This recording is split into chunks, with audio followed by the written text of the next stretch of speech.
Hello, everyone. This is Kevin Kerner with Tech Marketing Rewired.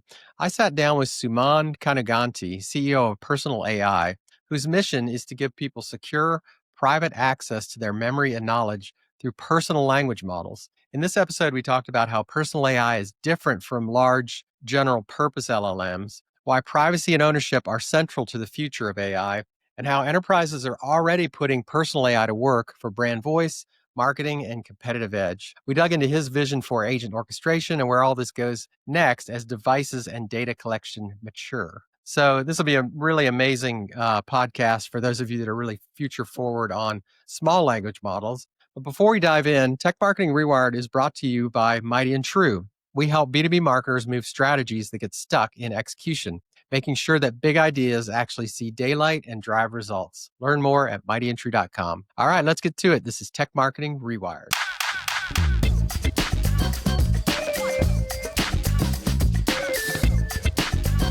Suman, thank you so much for joining us here.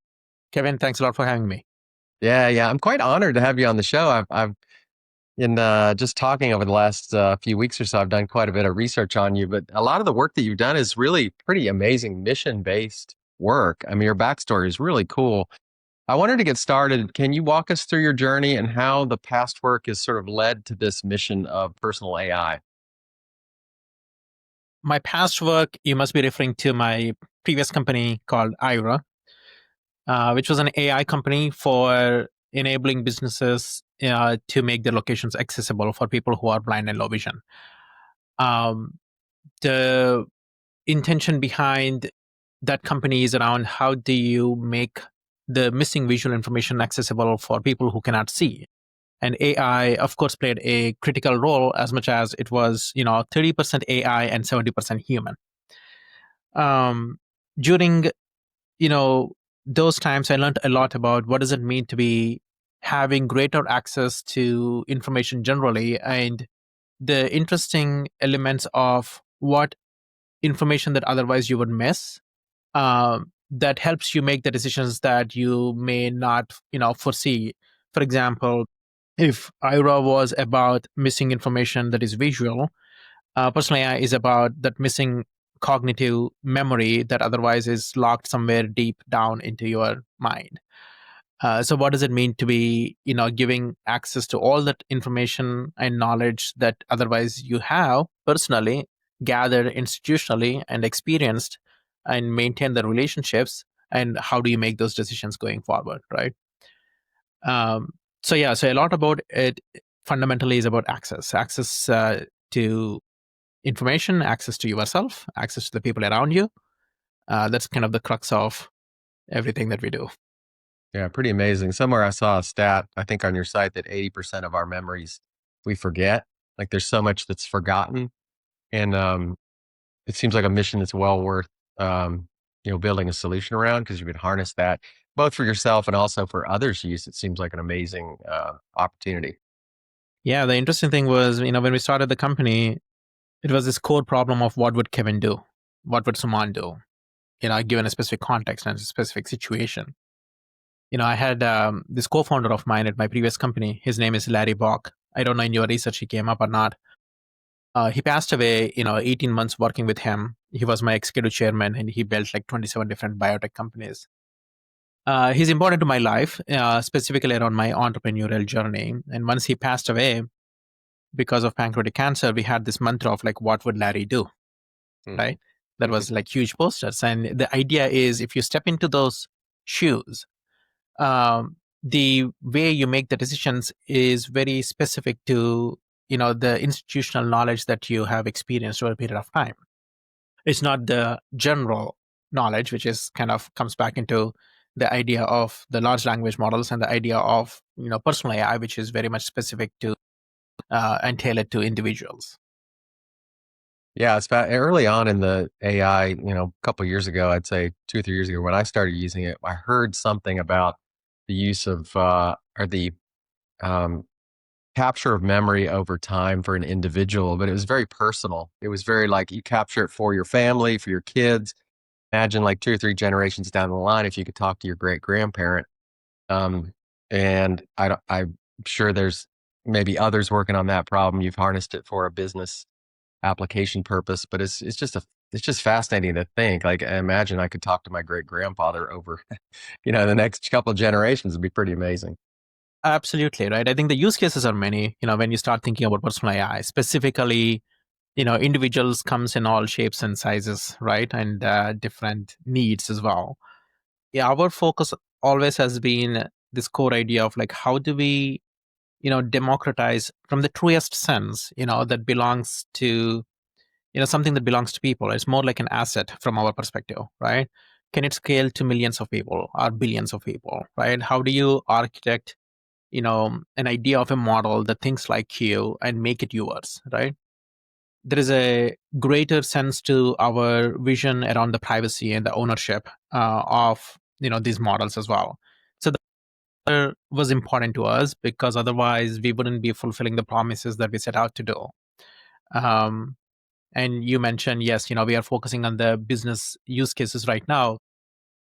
When the unit economics are right, when the market is ready for having a personal AI for their own, we foresee, a lot of penetration, if you will, of having personal AIs on your devices, on your phones, on your consumer robotics, that will start likely, growing up with your child as well, right?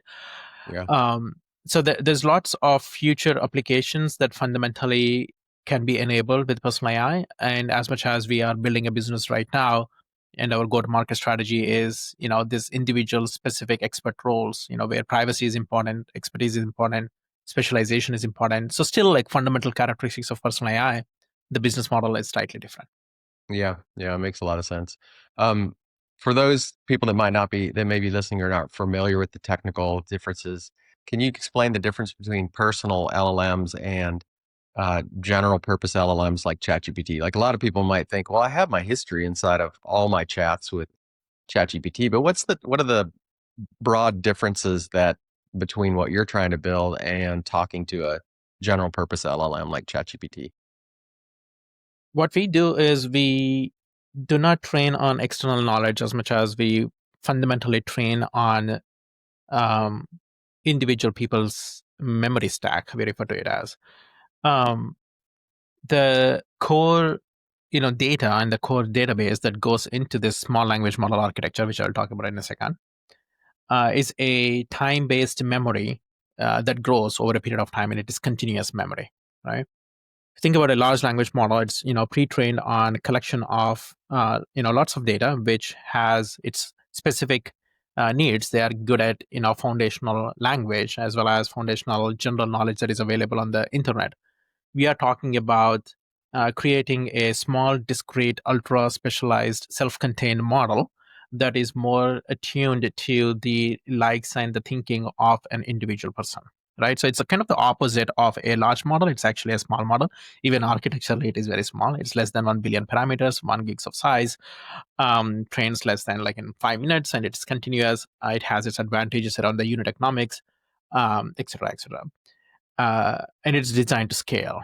In other words, you would expect the personal AI model to, have be running on your device, so that way pretty much every person can have their own personal AI models. We are also finding a lot of applications around applying the personal AI technology as well as platform in the areas where edge infrastructure is critical, right? That is something that is closer to the people, closer to the networks, closer to the stadiums, right?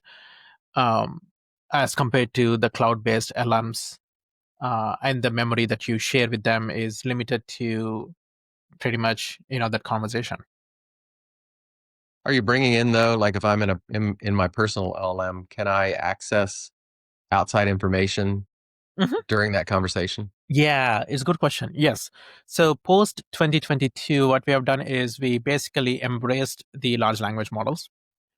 And the way to think about it is you are basically seeing through the lens of you, right? If you like, let's just say you read an article, right?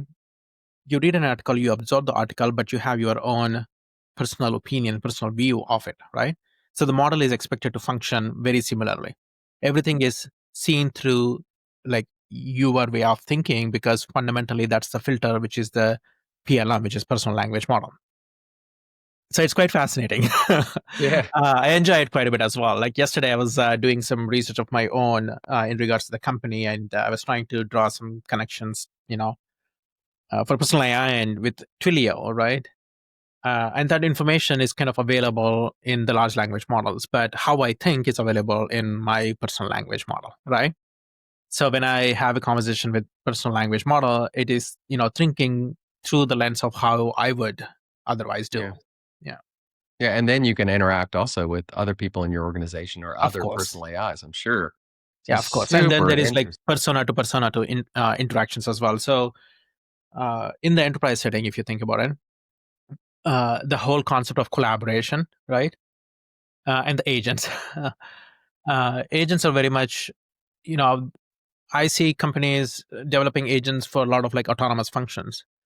If you step back a little bit and think about generally the workforce that is at the company, right? You have humans that have specific roles and functions, and you also have some humans that are experts in a specific lane within the business, right? In the products or services or strategy or pricing or competition. I mean, you name it. Several different functions in the business function. um, so personal AI has this concept of personas. So think about like Kevin AI as a unit of persona, but you can also have a second persona that is more tailored towards your personal life, your podcast life, right? So you can organize the entire like workspace within a ecosystem of personal AI into these personas. Yeah. So each persona can be a representative of an employee's expertise or a functional role, right? And now, when you have multiple different units of these personas, where you have humans, you have personas, you have humans interacting with the personas, personas interacting with the personas, and personas interacting with the humans, right? So there's like a collaboration at a compounding Yeah. benefits over a period of time. Yeah. It's an amazing, that is a mind blowing concept. The other thing, I was just reading, the 5 Temptations of a CEO, and one of the I can't remember which temptation it is, maybe it's number 4, but it's around, dissent and trying to be in an environment where you get dissent. You want dissent to some degree because you want differing opinions, and you have to create a little bit of conflict to get those differing opinions to make a good decision yourself. Hmm. And I guess you could have conversations with another employee's expert AI and really get you could get multiple viewpoints coming from multiple people, or That's you a could good one. have the individual AIs talking to each other and getting sort of that best opinion out for someone to make a human decision off of. Right. In our platform, I guess we'll have a preview of it towards the end of the podcast. We have a concept of a channel. It's a very similar to like Slack or Microsoft Teams channel. In the channel, you can of course have multiple people. You can also have multiple AIs or AI personas in there. So you can tag multiple personas and almost like a panel and get different perspectives and viewpoints. So, for example, my CTO has around 7 core personas. I have close to 20 core personas for myself. Um, and sometimes now you ping different people. You ping Sharon's AI, and you Yeah. ping Gates, who is my COO AI, and kind of see like, what are their viewpoints? Because mine is like a lot more strategic in nature. And Sharon is like very specific on, what exactly are the, parameters associated with the PLM technology. So it's quite fascinating. Oh my gosh, that is so cool. I want access to this. I mean, I'm the kind of person who would want access to this. I would guess there's privacy concerns, right? But there's privacy concerns if you put your data inside of ChatGPT or Gemini or whatever. We work with a lot of companies that are in financial and security, and to go through what we have to go through some very strict compliance to be able to even use AI on their business. I would guess there's a big opportunity in it being very private, but do you get pushback also from people um, sort of looking to see how secure you are too? Are they worried about putting data inside this thing? Well, that's our strength. That's where we lean in. Um,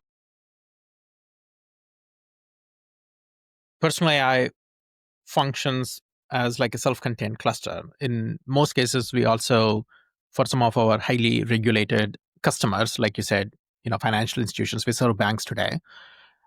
We deploy, on-prem, on their systems.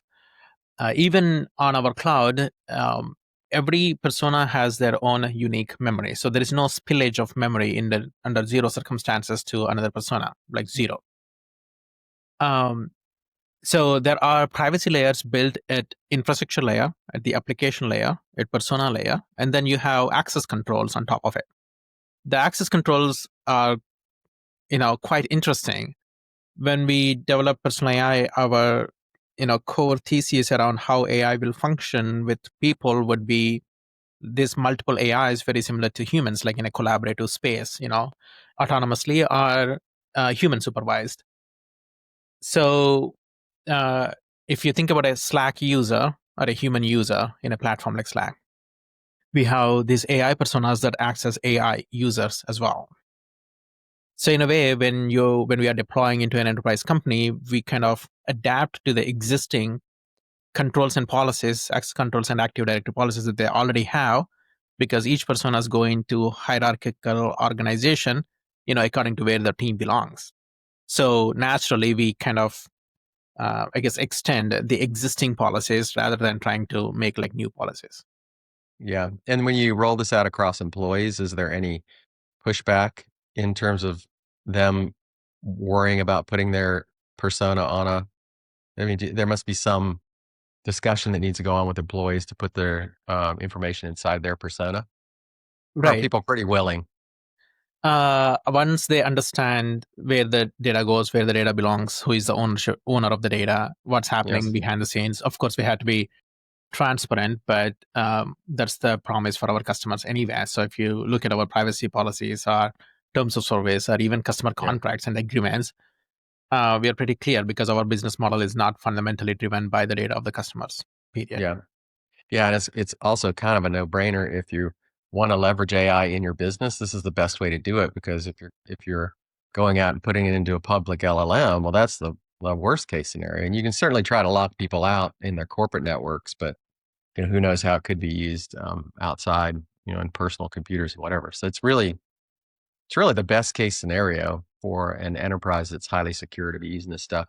I know that you just launched the, Model 3. I don't think that was launched recently. I'm wondering I always geek out of this stuff. Like, what are the new advances that you're excited about that your new Model 3, I don't know how new it is, but is now offering customers? Yeah, Model 3 definitely allowed like multiple personas, work together actively.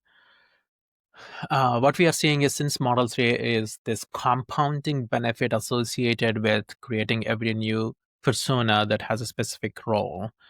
Um, Almost like employees at the company, because as you have more employees at the company, then you would start seeing the growth rates multiply and increase, right?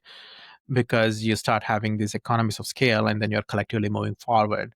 So with every persona memory continuously growing, the value or the benefit associated with the ecosystem continues to exponentially increase, right? So if you have like one persona versus multiple personas, and more importantly all those personas has um, uh, understanding of each other, and then now you can get even more creative on building agents that depends on multiple different functions across departments, right? Yeah. So that was an interesting like observation started naturally happening in the in our customer base. Model 4 Model 4 is exciting too. We are in this midst of prioritization kind of conflicts right now because we got to prioritize the customers and get their models and their setup done. We are also continuously like pushing our core platform capabilities from Model 3 to Model 4, and yet like keeping up with the macro developments around the AI.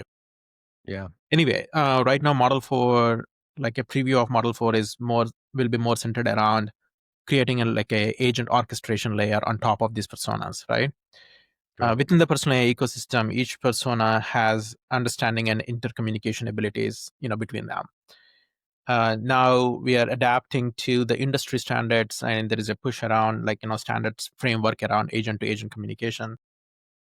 So we want to adapt that for both our internal persona communication, but also use the same frameworks for external agent communication as well. Yeah. Right.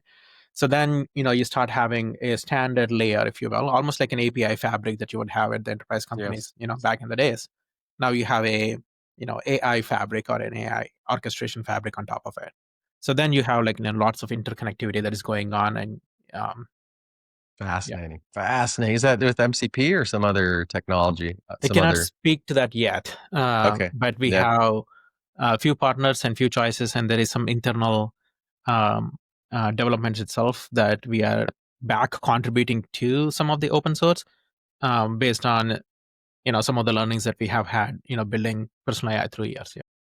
Lee, I had two things in my mind. Number one, the applications for this are just it's just pretty mind blowing to talk to you about it. And two, just running a company that's in this space and how fast everything is evolving. Just seeing your excitement about the Model 4, but knowing that it both has to keep up, but it also has to be something that's operationalized and can run Right.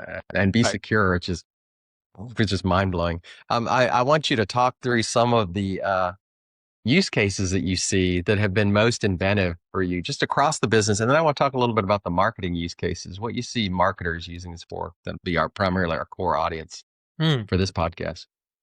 Um, I mean, we can start with the marketing use case. Hmm.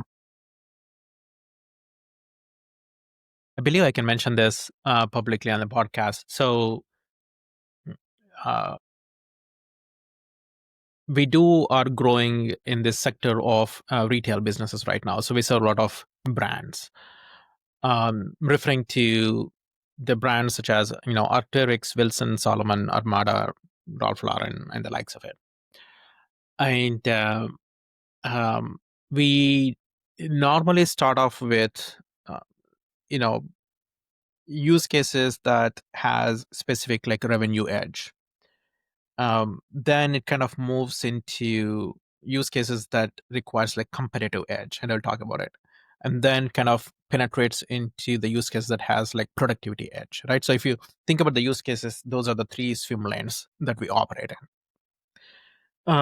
For a brand, the revenue edge is more around how are you able to make the decisions for a specific store based on the customer sentiment that is happening within the region, and what are the variables or driving factors for a store productivity analyst or an inventory specialist persona, right? Very deep into a decision over there kind of moves the needle on the balance sheet, right?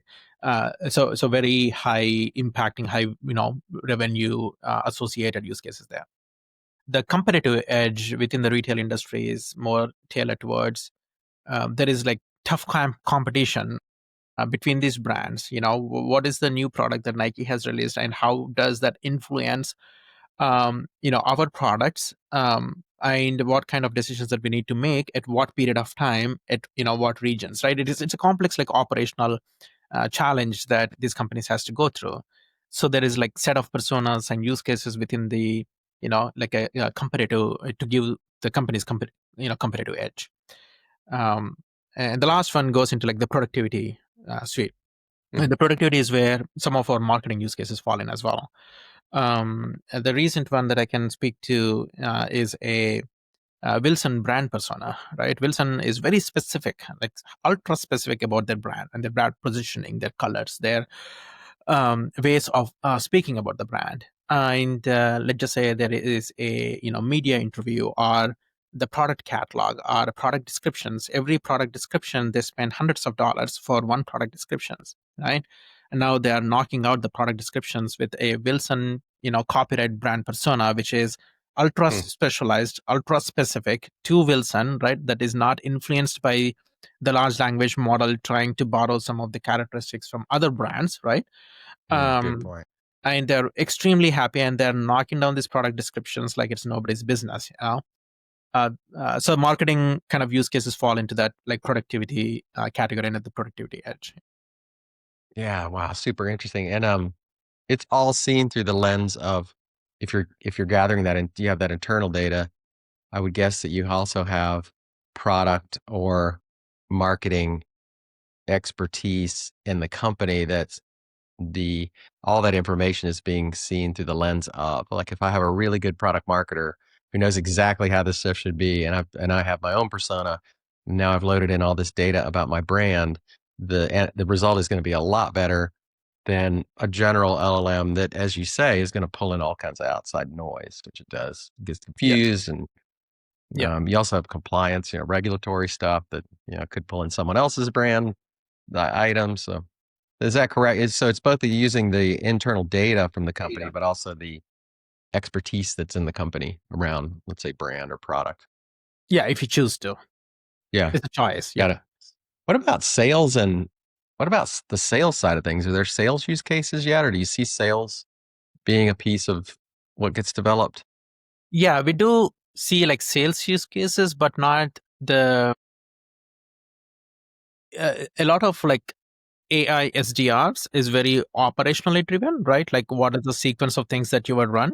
What we see on the sales side is more centered around, um, how do we, let's just say, take like, if you have like two products, right? Um, that are, uh, that has like, different, specifications. But if a salesperson were requested to like, hey, I need to understand the differences between this product versus this product, or given a certain um, architectural problem, how does like my solution kind of fits into that solution, right? So it gets into more like a decision making Yeah, process that happens behind the scenes for the sales, not necessarily like the outreach idea of like like a typical AI SDR. yeah. Because there's other solutions that are like targeted directly at that Right, AIS. and that gets into like more, integrations and social media and Yeah, taking actions, which kind of a different tech stack than what we offer. yeah, it makes sense. Okay, this is really helpful. I want to talk a little bit about your go-to-market strategy at Personal.ai. I saw you posted about a lot of congratulations, a lot of growth, new office, I think recently, 7 times, growth, larger contracts. It all sounds great, and I can imagine it given the product category. Um, Marketing this, I would call it somewhat of a new category of small model AI. It's got to come with some unique challenges. How do you approach your go to market? Like, what is the go to market you had over the last year, and how do you see it changing? Yeah, I currently have two specific go-to-market strategies. One which I cannot talk about, but one I will speak openly about, which is our enterprise go-to-market. It is true that it is challenging, right? Specifically, you know, there is good number of companies focusing on a lot of specific problems and going building vertical solutions, and there are a lot of companies that also offer a lot of services around building rack systems over LLMs and build infrastructure solutions inside the company. uh, and our focus doesn't change, and primarily narrows in on a set of highly regulated sets of use cases where the privacy of the data matters, the precision matters, and the programmability matters. What is programmability from our perspective is like, if you think about these brands, right? For them to go through an AI transformation, not every brand is like, or a retail, for example, like Walmart would want to invest in a lot of their internal AI infrastructure capabilities, right? But not a lot of retails would do, because they are serving, selling the products. That's the business, right? They are designers. So for them, AI transformation optionality is very very low, because they are not ready to invest in a whole bunch of services as well as AI ML engineers and develop a AI group inside, right? um, and that's where they need platforms. They need platforms where the programmability is there, which is I have my business use case. I know what data influences the decisions of that business use case, and I can create a persona to do exactly that. Right? That's the flexibility and the programmability without compromising, the privacy as well as precision associated with a specific use case. So that's where we are finding a lot of like traction, if you will, and our go to market leans into creating like brand awareness around the privacy, precision, and programmability.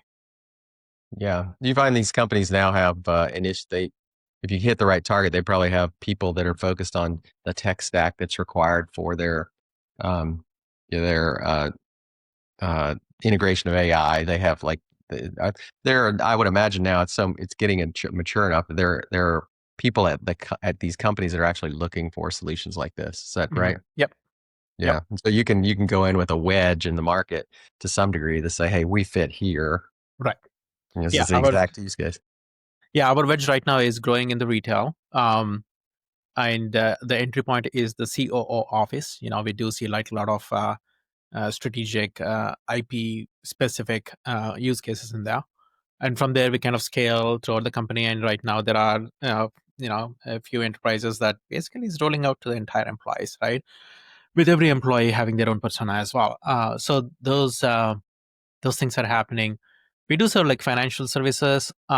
It's in the early stages, and we have a few banks who are extremely happy with the precision Hmm. of the models as well as the privacy it offers. So there's a lot of control, and they are building on personal AI. So I mean, I think to sum it up, right? If you think about like large language models, um, the large language models are here, and the use cases are all the way till here, right? And there's a whole bunch of things that you would need to otherwise build in between, because at the end of the day, the use cases are very specific, personal, uh, private, IP focused, right? For those um, use cases, you either get like a basically development companies or ML AI engineers to fill that gap, or look at companies who provides these platforms that are developer focused, right? We basically build all that, and we have a platform which is an application layer, and we sell into the business users, right?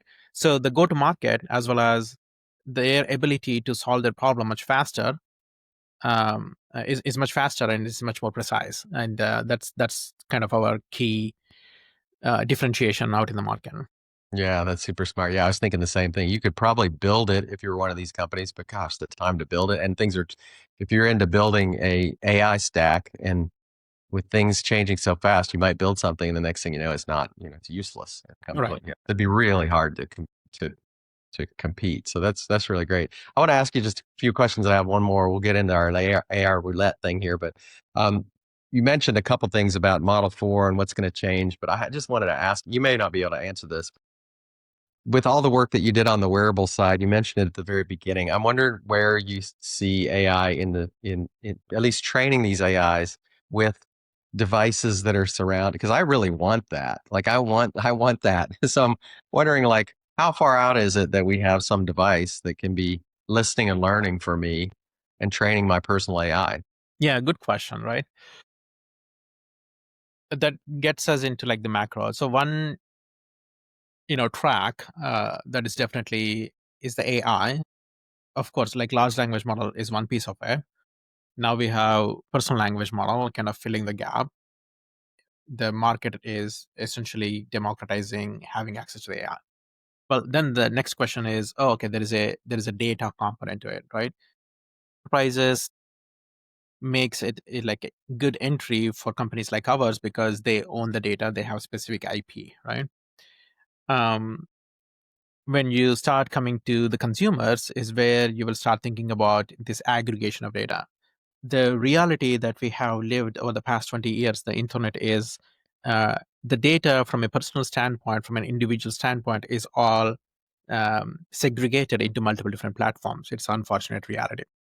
So what that means is Kevin doesn't have a memory source that belongs to him or that he has his own. And even worse, you cannot even export the data from some of the platforms that you have, right? However, back to the devices, the ubiquity of the devices, which is your IoT devices, only is gonna penetrate more and more into our lives. For example, we have our computers, we have phones in our pockets, we have Alexa devices, and now we'll have wearables on our body, and then who knows, Neuralink will be a real reality in 20 years from now, right? When those things happen, it is extremely important for us to understand where that data goes and who that data belongs to, right? For example, Apple is building their own ecosystem and they have their own wearables. Everything is going into Apple ecosystem. As much as they promise you the security of it and the privacy of it, they still leverage the data for their own internal business needs and apps related business, right? So what does it mean to the overall consumers?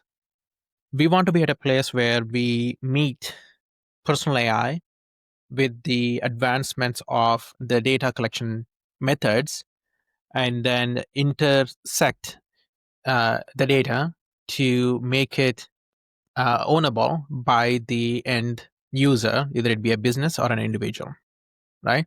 Because we want to offer the value with the data that should belong to them, not necessarily belong in a platform ecosystem that Yeah. may have some other benefits, but that's not our business model, right? This is what we want to do with personal AI going forward. So that's like the IoT connection into personal AI, which is a future applications we will likely evolve into, and we are working with a few partners on that front.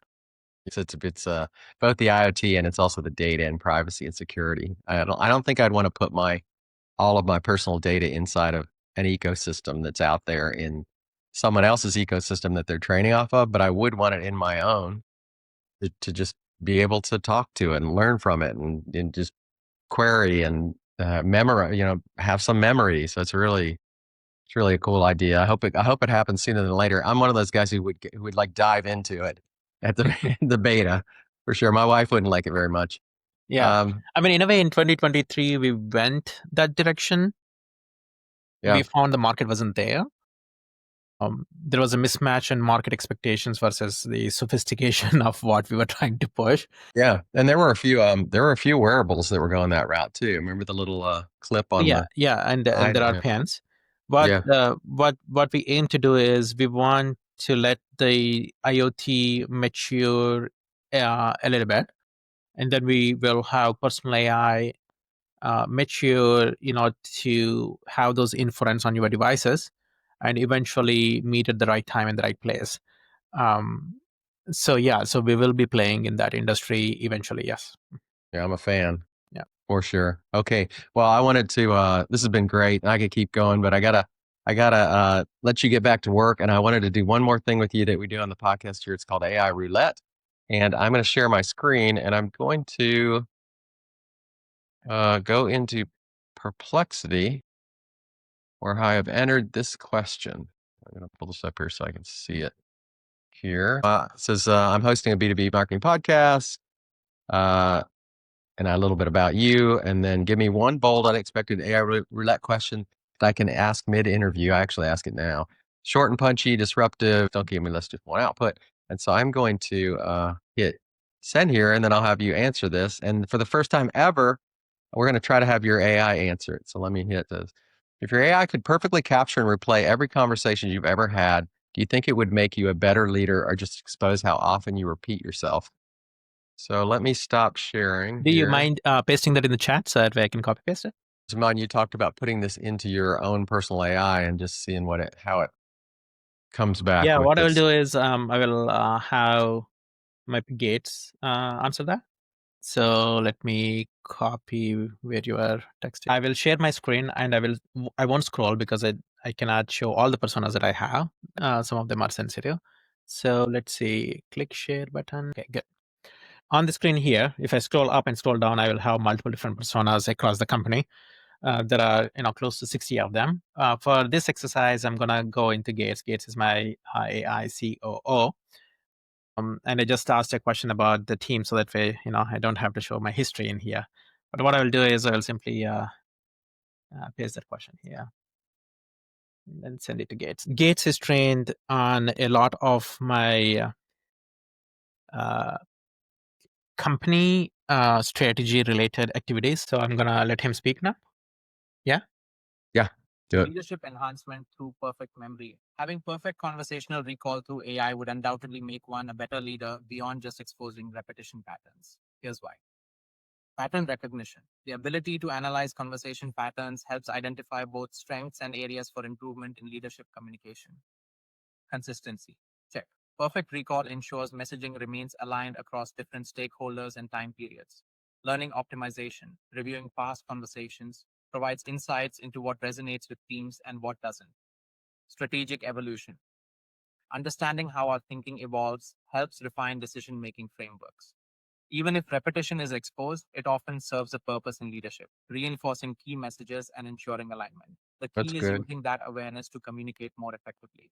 This aligns with our vision at Personal AI, where we're building technology that enhances human capabilities rather than simply pointing out limitations. Our focus on memory consistency and proven accuracy makes this possible at scale.